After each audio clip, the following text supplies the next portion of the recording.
Isaiah Romero, running for Santa Fe County Assessor. And we're here with TJ Rieland of Sotheby's Realty. How you doing today, sir? I'm doing well, Isaiah. Thanks for having me. How are you doing today? Good, doing well. Trying to stay warm, a little cold out there. But question, tell us a little bit about yourself. Like I said, my name's TJ Rieland. I'm a broker with Sotheby's International Realty here in Santa Fe. I partnered with my brother Matt Rieland. We have the Rieland Group. Yes. And, buying and selling real estate here in Santa Fe. Nice. How did you begin selling, buying and selling? How did you become an agent? About 12 years ago, we were approached by our mentors, Ray Rush and Tim Van Camp. Ray's unfortunately no longer with us, but they had asked us to join and said, you guys would probably be pretty good at this with your old company and the client base that we had. At the time, our parents were working for them, and once they decided to retire, it gave us the opportunity to say, okay, well, let's go ahead and sell the company, and we'll get into this new field. Yeah. So past about going on 4 years now, we've gotten into real estate. Wow. So 2021, tons has been written about it, the paper, talking about the median sales price. Tell us what you experienced last year in 2021 as far as residential real estate. Well, there's two sides to that coin as far as 2021 went. If you were a seller, you were experiencing great opportunities in the sense of multiple offers, above average pricing, just an opportunity for sellers to cash out on a time where they'd probably get more value for the property than they ever had. Whereas for buyers, it was the other side of that coin. They were competing with multiple other buyers. They were having to come in as strong as they possibly could. Some of them, unfortunately, removing a lot of contingencies to their offers just to even have an opportunity to purchase a home in Santa Fe. And has that carried on into January and February? Well, we're not in February yet, but has that carried on now into January? Yeah, we are seeing that. What we're seeing now more is that if a property is desirable and turnkey, and what I mean by turnkey is the buyer doesn't need to come in and do a bunch of work to it. We are still seeing multiple offers come in for that. Desirable might be in the sense that it's in the outskirts of Santa Fe, so it has some acreage to it, a little more privacy, but still convenience to get into town. Yeah, tell me a little bit about that. Tell me a little bit about the city versus the county. What kind of figures are they seeing and things of that nature.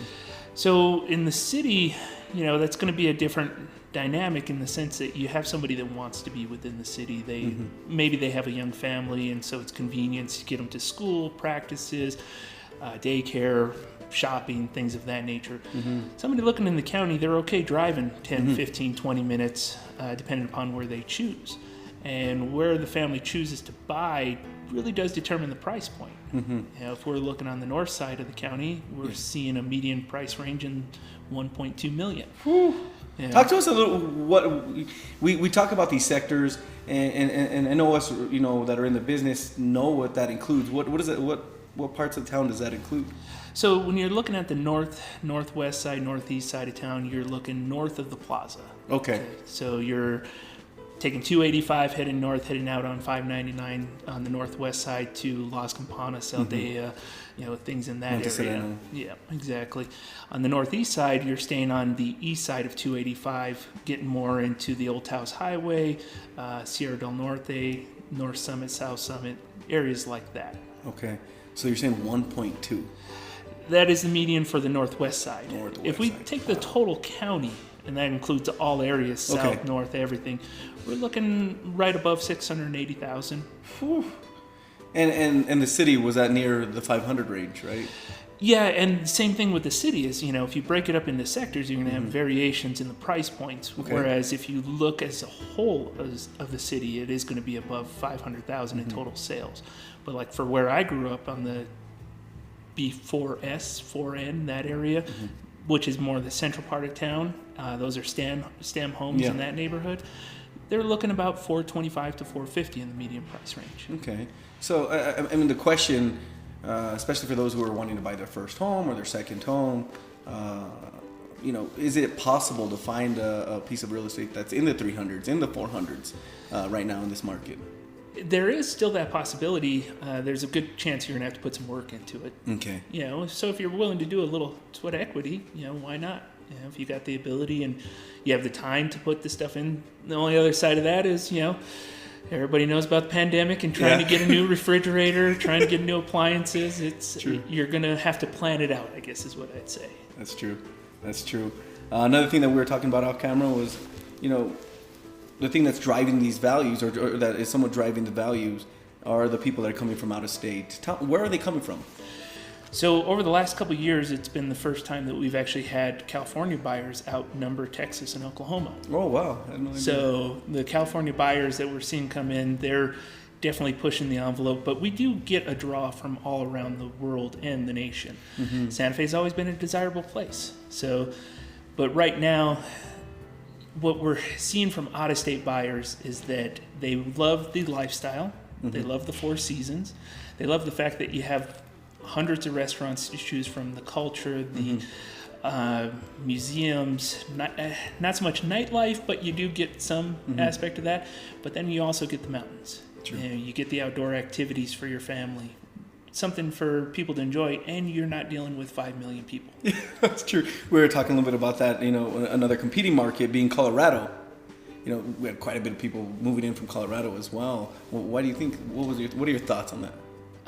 Quality of life. Mm-hmm. I mean, you're not dealing with I-25 or dealing with the Denver metro area. Mm-hmm. You're kind of looking at this in the sense that you and I might complain when we got to drive somewhere and it takes us 15 minutes, whereas my client from D.C. laughs because it took her 2 hours to drive 5 miles. So it's one of those things where they just realize maybe we haven't realized how good we truly have it in that sense that, because we both grew up here and we think, oh my gosh, that took me 20 minutes to drive across that. Mm-hmm. What's going on here? And some of those higher end markets in Colorado, like Vail, they're saying that they're able to sell their home for X amount and buy something here for a little bit less. Yeah, that goes for pretty much everybody coming out of state. If you look at like a house in Venice Beach, they turn around, they sell their bungalow for $1.8 million. They get cash for it.